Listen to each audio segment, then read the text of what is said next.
Bonjour, bienvenue à la réflexion. Jésus nous parle aujourd'hui. Alors, aujourd'hui, nous sommes vendredi, le 27 décembre 2024. On est entre Noël et le jour de l'an.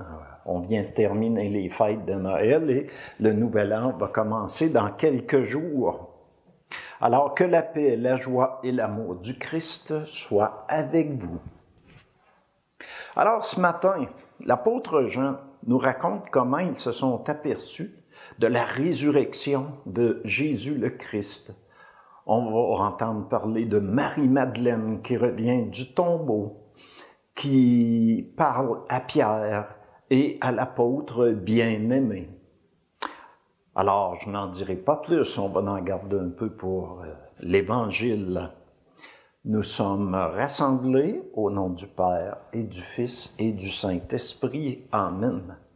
Prenons un petit moment de recueillement. Préparons-nous, laissons l'Esprit Saint nous envahir. Qu'est-ce qui goûte bon pour moi dans cette parole de Dieu? Quels sont les sentiments, les émotions qui montent en moi?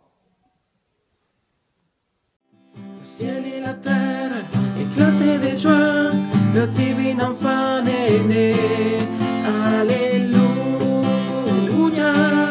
Alléluia. Gloire à toi dans les cieux, Alléluia. Le Seigneur soit avec vous et avec votre esprit. Lecture de l'Évangile de Jésus le Christ selon saint Jean. Gloire à toi, Seigneur. Alors, la lecture de l'Évangile selon Jean, c'est le chapitre 20, versets 2 à 8. Le premier jour de la semaine, Marie-Madeleine courut trouver Simon-Pierre et l'autre disciple, celui que Jésus aimait. Et elle leur dit, « On a enlevé le Seigneur de son tombeau, et nous ne savons pas où on l'a déposé. » Pierre partit donc avec l'autre disciple pour se rendre au tombeau. Ils couraient tous les deux ensemble, mais l'autre disciple courut plus vite que Pierre et arriva le premier au tombeau. En se penchant, il s'aperçoit que les linges sont posés à plat.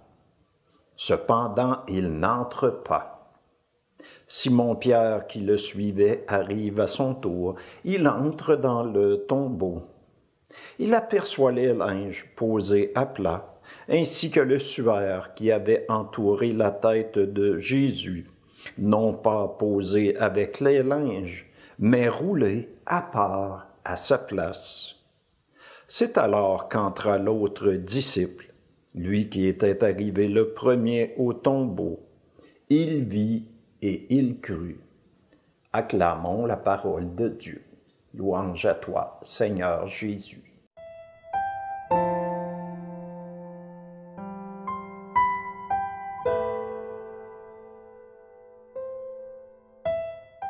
Alors, au tout début de ce passage de l'Évangile, c'est une femme, Marie-Madeleine.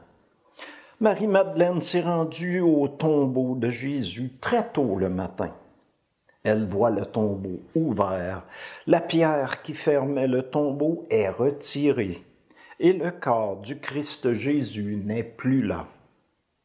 Elle part toute affolée avertir Pierre et l'apôtre que Jésus aimait.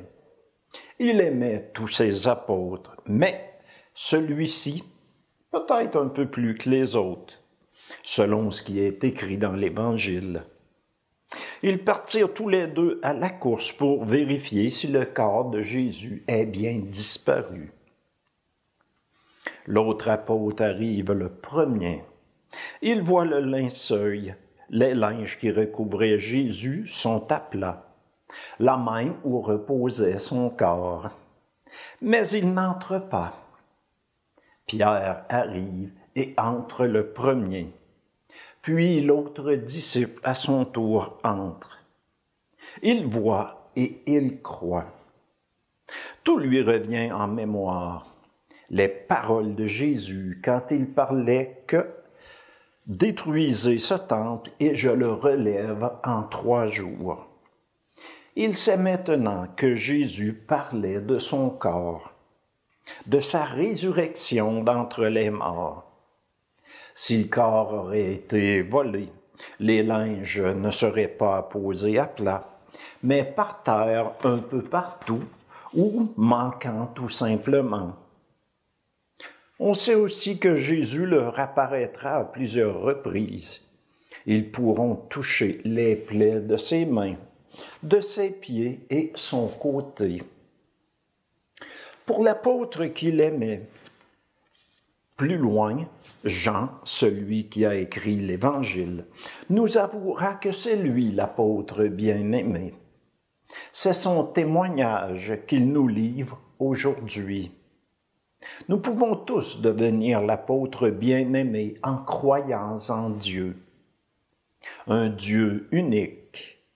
Si nous l'acceptons dans notre vie, il vient habiter en nous. Il nous aime d'un amour infini. Une paix immense s'établira en nous.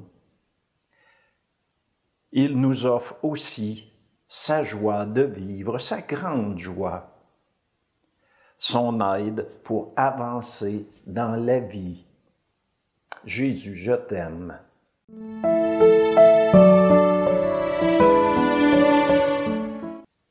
Prions.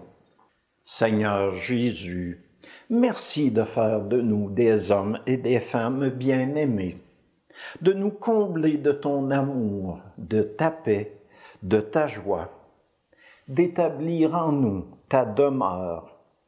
Montrons-nous dignes de ce cadeau, le plus beau des cadeaux. Augmentons-nous la foi, pour qu'à notre tour nous puissions croire en toi et proclamer ta vie, ta présence en chacun de nous, en chaque personne que nous croisons, dans nos événements de la vie. Amen.